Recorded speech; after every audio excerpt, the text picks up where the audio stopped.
Have you ever thought about what the words the Sunday blues are? And will the Sunday blues make an impact in your career? Maybe these are some of the questions you should be asking yourself. All that next on Unity Talks podcast. Welcome to Unity Talks, where the hiring experts of Dallas-based recruiting firm Unity Search engage in lively discussion with successful business leaders to dissect their careers and how they got to where they are today, the obstacles overcome to reach their success, and steps they've taken to stay at the top of their respective fields. So listen in as we provide you with the thought-provoking conversation and ideas that keep industries moving forward. What do you think of when you hear the word audit or someone that is doing audit or performing an audit? Many people think of compliance. They think of, someone broke the rules, or even some people think of the police. Well, our guest today is the first guest we've had that is an audit executive. And it's our second guest of 2022 and our first audit executive guest since we've been doing the Unity Talks podcast. And we're really excited to talk to her today. It's Linh Truong, who is the Chief Audit Executive at NTTA. Welcome to the show. Thank you. Thank you so much for having me, David. Yeah. What do you think of when you hear the word audit? Well, having been in the audit profession for about 30 years, what I think of when I think of audit is continuous improvement. So it's we are always trying to improve ourselves as individuals and as professionals, but organizations also need to improve their processes, right? So to me, it's really just audit is a scary word for how do we continuously improve, and that's a good thing. A scary word for how do we continuously improve. I really like that. I love the scary word part because it is a scary word. But here's the thing, some people think audit, yawn, this is going to be boring, but I'm going to tell you right now, we are really going to make this interesting because Lynn has such great stories that she makes very applicable to people's lives and their career. And so we're just going to jump right in and get started on some of those stories. So I want to start here real quick because you just made a job move, and we'll probably get to that towards the end of this again. But tell us, you've been there for what, 2.5, 3 months? Yeah, coming up on 3 months at the end of this month. At NTTA. So tell us a little bit about your experience with NTTA since it's so fresh. Yeah, well, NTTA is a $1.6 billion organization. We're a government entity, so it's not a public company where we sell stock or anything like that. We do not get our funding through taxes. So it's all based upon the toll tag. Whenever you go through our machines on the road, that's how we get the money to fund all of our projects. And a fun fact is that it costs about we have $9 billion in outstanding debt in order to fund all these construction projects. And so what's interesting is if we didn't have all this debt to fund all these construction projects and try to pay it back through obviously, the tolls, the revenues that we bring in whenever somebody goes through our highways and roads, then it would actually be the equivalent of increasing gasoline taxes, fuel taxes by 6 cents per gallon in order to fund all these projects. And everyone would have to be paying that tax, right? People in Houston, people in San Antonio, Austin, even though they probably may never reach our roads. And so this way, it's more targeted as far as the customers that actually use our roads. A, super surprising about how big it is. B, please do not make the transition to a gasoline tax because gasoline is already going through the roof. I don't like filling up my truck right now. That's right. And then the last thing that I'm really thrilled about is Lynn told me she's going to get me the super secret discount on my toll tag. That may have to be approved by the CEO. No, I'm joking, but it is reflective of such a financially conservative organization. We're very careful about how we spend our money because we understand the perception of the public of how we use their toll revenue dollars. Yeah. Right. But we use it very strategically in order to give back to our customers, the community. For example, we invested in artificial intelligence in order to automatically detect when a car has stopped moving, so that we can quickly, there are alerts and bells and whistles that come off, so that the maintenance team can quickly come out there and move the car off the road, so that the safety of the driver whose car has stopped is being helped, obviously, but also the safety of all the oncoming traffic as well. And so we've invested a lot of technology in order to keep our roads safe. As a matter of fact, I don't know if you drove on the roads during the ice storms, but when I had to drive that day during the ice storms, it was very scary. It was like driving on an ice rink leading up to the tollways. And as soon as I hit the tollway, I could see the roads. I could see the treatment, no longer was it icy, but actually concrete that I was driving on. And then as soon as I got off the tollway, it was immediately the ice rink again. So I feel a lot safer driving on the tollways. I think it's worth the money that we pay. And it's a choice, right? If you don't want to pay to drive on the roads, then you don't have to. That's the thing. Unlike the gasoline tax, which is a little bit more... Yep. Impacts everybody. Yeah, exactly. Yeah, I imagine in my head, I've built a command center already of people sitting there with the command center and looking for those drivers with all the bells and whistles, with the goal of protecting that driver and keeping traffic flowing. Yes, because our city's growing so fast. We've got people coming from, everybody blames California, right? So I'm going to blame it too, right? I'm going to fall right in line. Everybody's coming from California, and our infrastructure we're kind of behind, it seems like. At least that's what the newspapers say, right? You can't believe everything you read, but it's like we really got to get that infrastructure up and running. So the maintenance of how people get to and from work That's right. every single day is so important. So this is all really cool and good to hear. And the flip side, the good side of all the Californians coming to North Texas and establishing their corporate headquarters is that we have more job opportunities, right, to keep the economy here in North Texas vibrant. And I'm sure that these corporate headquarters, before they choose where they're going to move, they're looking at things like access to their corporate headquarters, traffic congestion, and roads that can take their employees to their corporate headquarters. And so, yeah, we're helping in that. I know. I love this was an unpaid advertisement for the NTTA, so free of charge. Okay, so let's go back and talk a little bit about your career, because we've got a lot of really good lessons that we can learn from this. So for some reason, you were in high school and you decided, yeah, you know what, I'm going to go to college and I'm going to be an accountant. And not only choosing accounting, you chose auditing, right, which I feel like is the lesser, right? Because you've got general ledger accounting, you've got tax, and then you've got audit, right, if you were to bucket those things. And right. I feel like most people don't choose audit. You choose that path. So right. Why? How did you come to that decision point? So I decided to be an auditor way before I started majoring in accounting in college. I actually decided I wanted to be an auditor when I grew up. When I was about 10 years old, I was listening to my father, who was talking about his audit stories in the middle of the Vietnamese jungle. He was auditing to make sure that the Department of Defense funds were being used appropriately and there wasn't any fraud happening, as we were building out, the U.S. was building out helicopter places to land, for the troops, et cetera, where they were going to live in the middle of the jungle. And they were hiring locals in order to do a payroll audit. And my father was a part of that audit team, and he caught people trying to clock in for their friends, even though their friends didn't show up to work. He was looking at payroll records that said people work 23 hours a day, which is humanly impossible. And so he wrote all that up, and all those people got fired. And so in the middle of the night, these people wanted to exact vengeance on my father for making them lose their livelihood.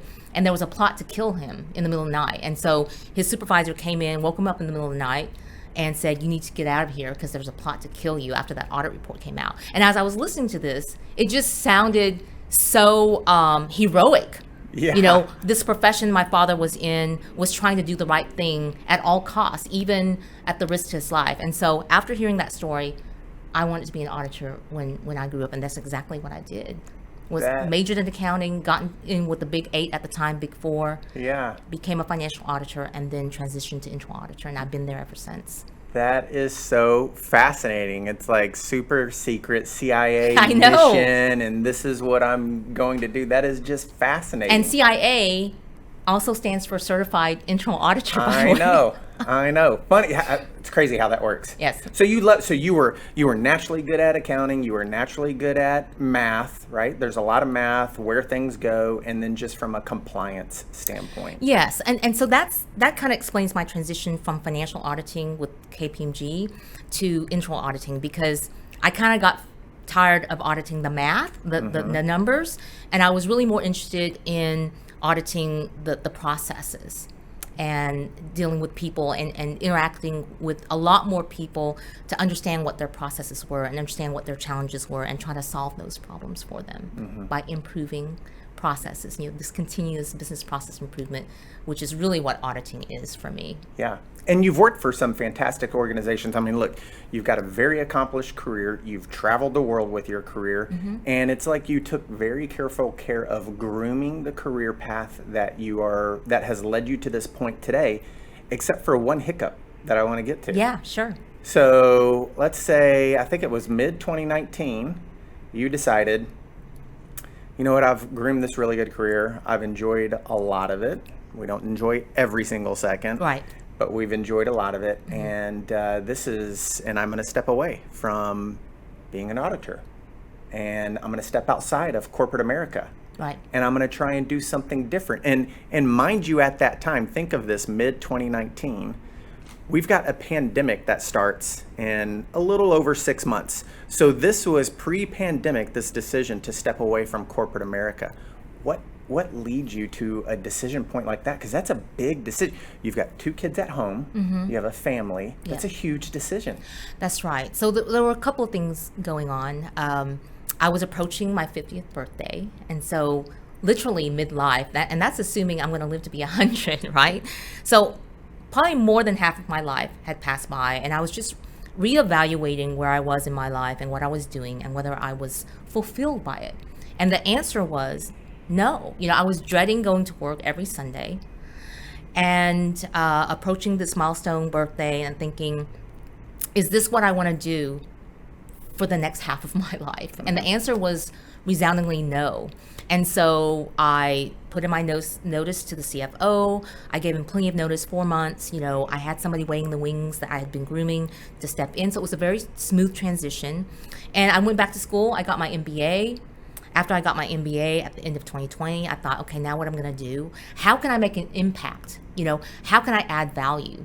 And I loved speaking. I had done some speaking before then.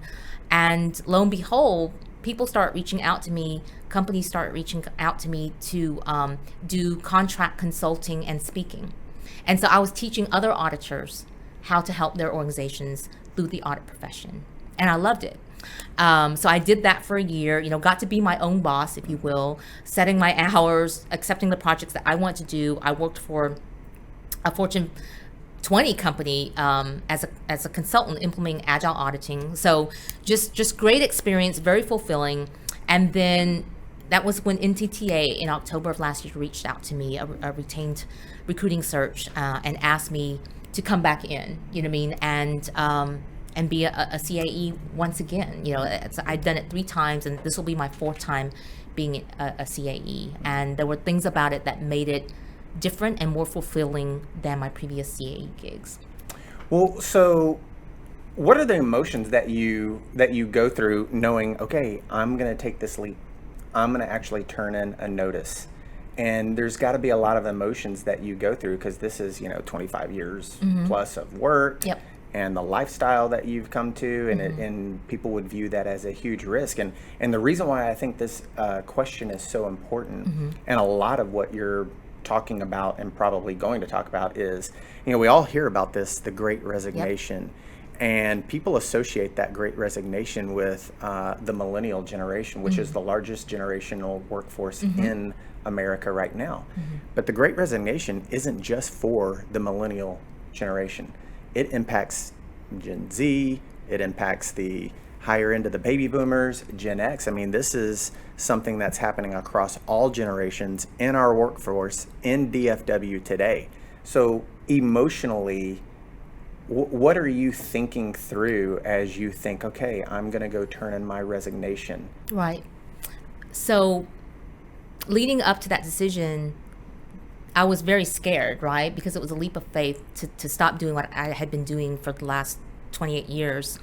And I'm also the primary income earner. So it was super scary to make that decision and just yank that every 2 weeks payroll hitting my bank account. But at some point, the pain, if you will, of staying in the rat race was greater than the level of fear.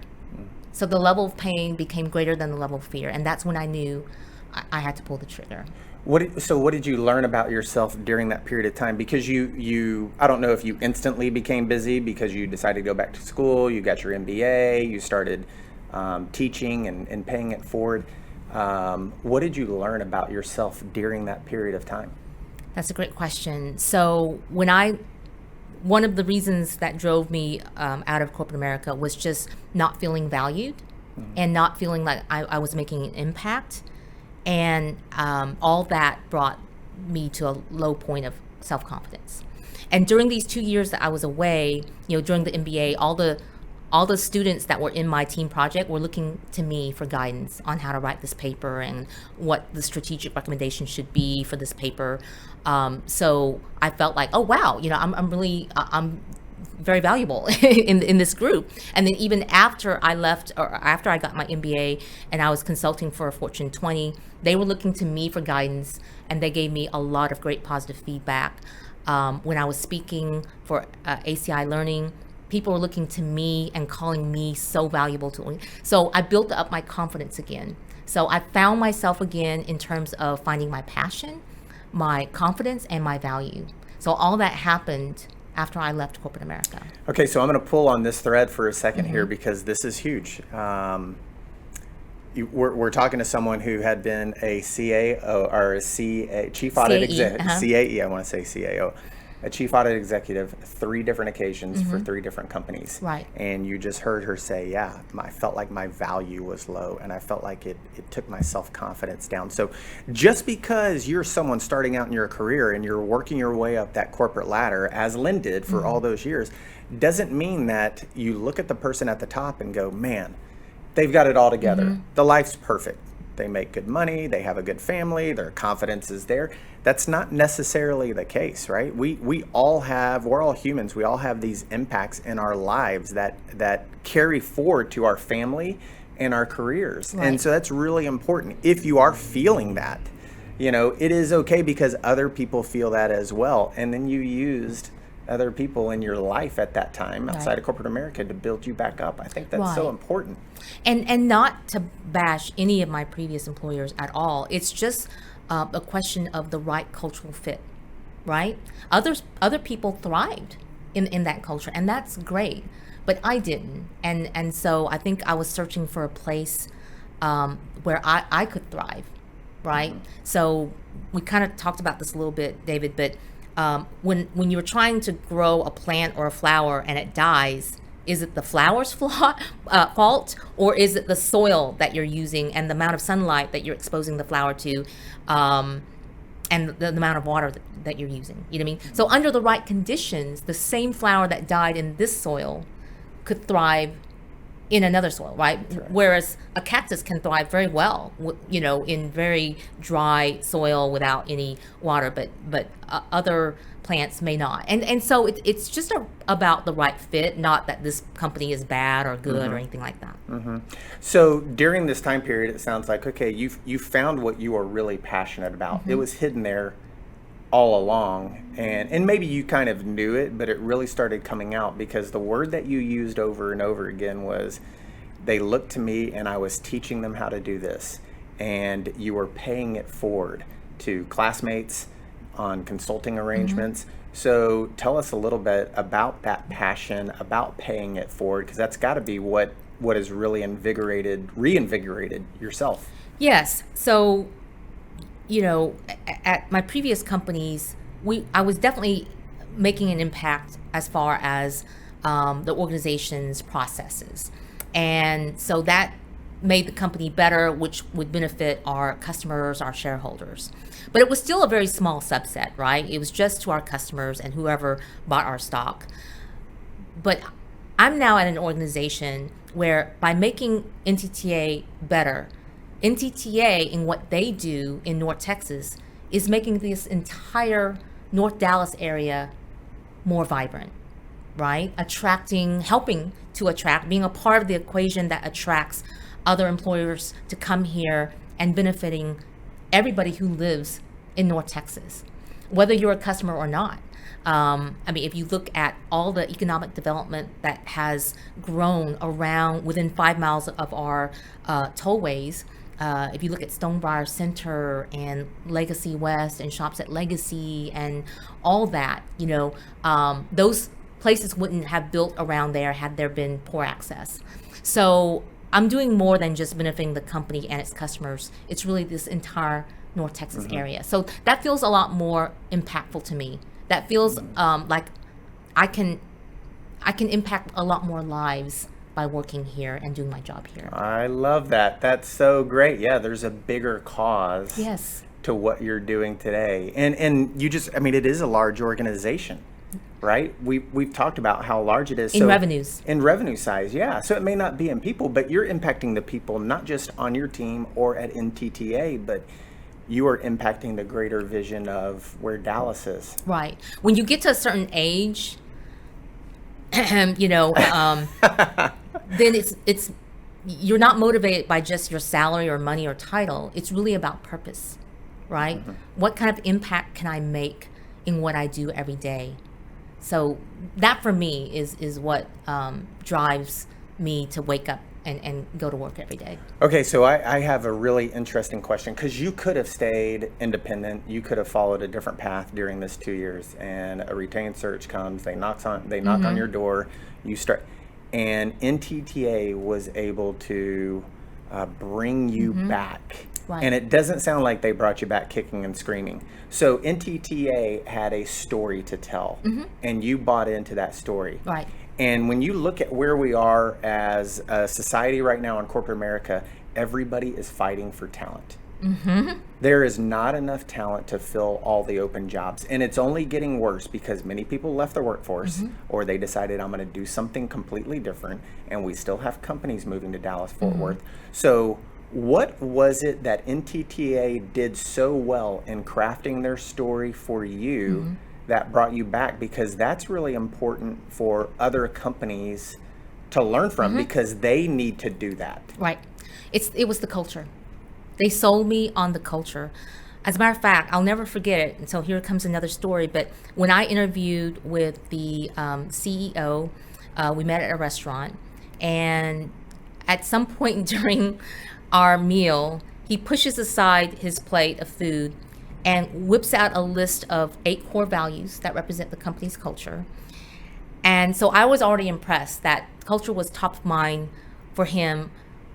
For this man to pull out a list of core values out of his out of his folder and talk to me about it. But even more impressive was that he went through each one line by line and said, this we're really good at, this one we still need to work on. So he was actually transparent enough to admit to me that we're not great at each one of those core values, and he is aware enough to know and is engaged enough to know which areas the company still needs to work on, because these core values were rolled out just 2 years ago. It takes a long time to adjust and pivot culture. And so that to me, I was sold, you know what I mean, at that point. And the other point in the interview that really sold me was as we were standing up to say our goodbyes, he said, well, I'm not scared, Lynn, and I hope you're not either. And when he said that, the word scared, the opposite, to me, the word that's opposite of scared is safe. And I think safety is what we seek in all relationships, right? Whether it's a relationship with our employer or with our spouse. But we're all looking for a safe environment to be our authentic self, and to feel empowered to offer up ideas without making made to feel stupid about our ideas, right? And so that was key. Was this environment was going to be safe for me? There's so much gold in what you just said right there.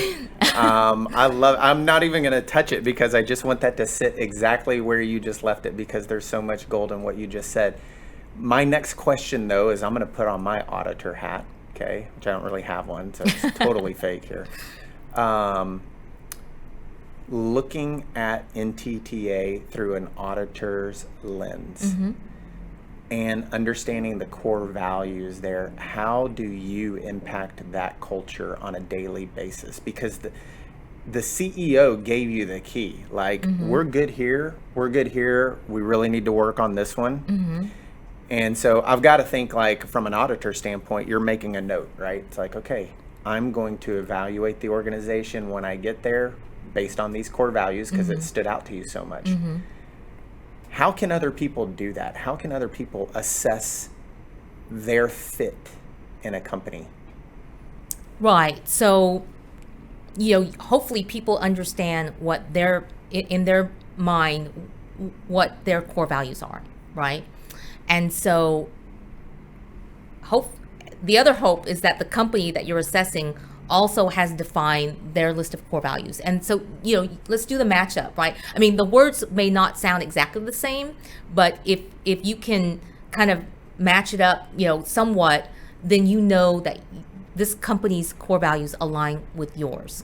But that's the very first step, because any company can write down a list of really nice sounding buzzworthy list of core values, right? But what are they doing with that? Is it just put on a poster and hung up on the walls? Because I've been at companies where they checked the box and then that was it.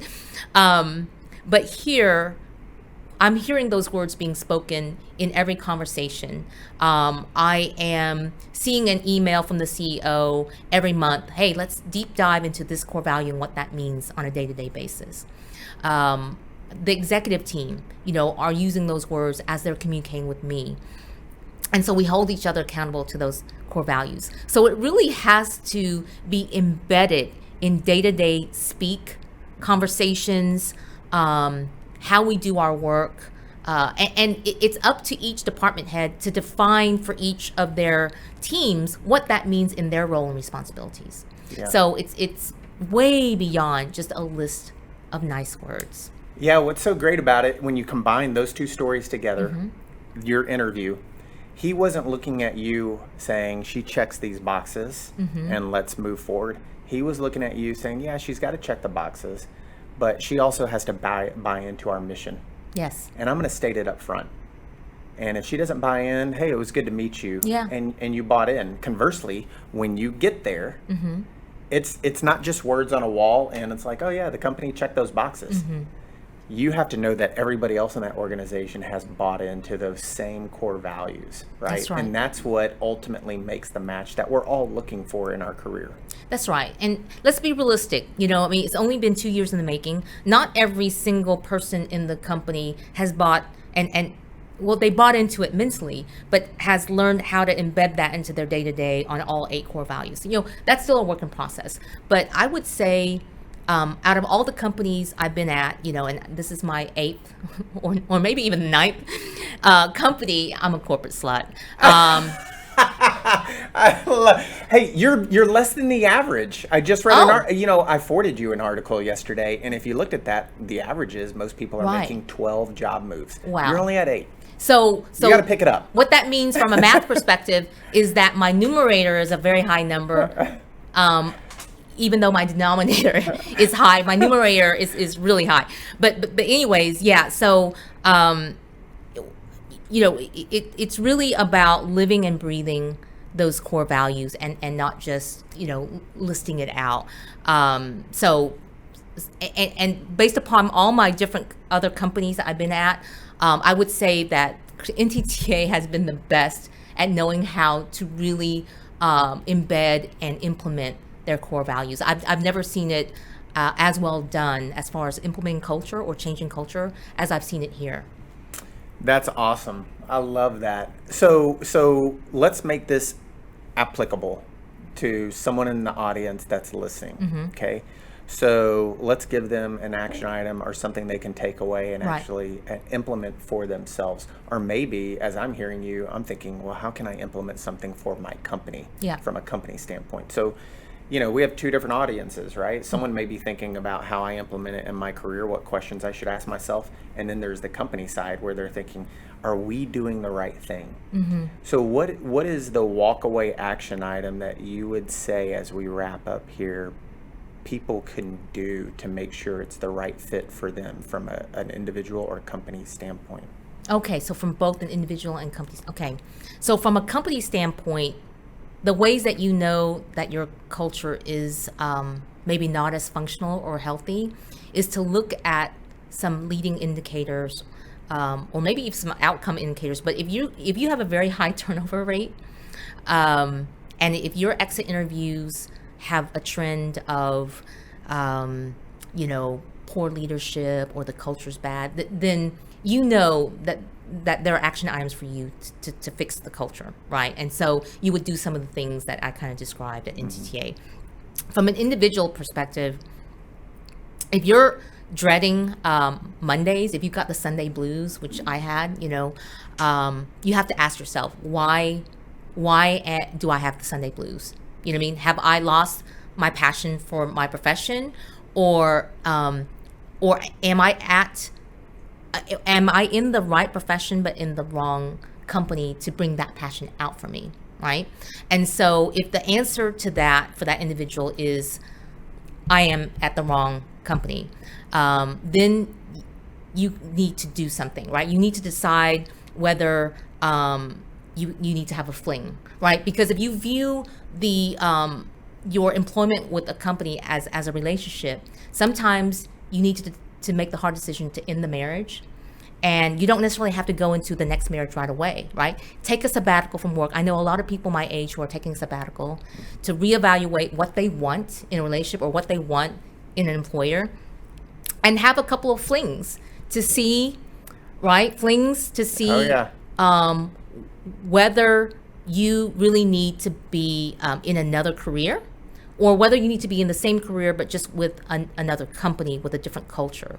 And so of these flings, or what I did, doing this consulting and speaking and doing a variety of different things, really allowed me some time to reevaluate what I wanted to do next. So take some time for yourself. If you're having the Sunday blues and you know that you need to make a change, you can dabble in different things to kind of find your place in the world again. People say right now in that same article that I was referencing earlier that you change your job 12 times in a career, but they also say the number of times you're actually changing your career, not just your job, but your career is increasing rapidly. So, you've heard it from Lynn as a way to do a little self-evaluation. And I think that's excellent advice. Lynn, thank you so much for being here today, joining us. I hope you've had as much fun as we've had. I had a great time. Thank you so much for having me. Absolutely. And for those listening, thank you so much for your time as always. And we will be back in 2 weeks with another fantastic guest. If you're looking for the next step in your career or the missing piece for your team, Unity Search has you covered. Whether it's finance and accounting, tax services, information technology, or human resources, Unity Search is here for you with experienced and dedicated hiring professionals. Reach out today and take the next step.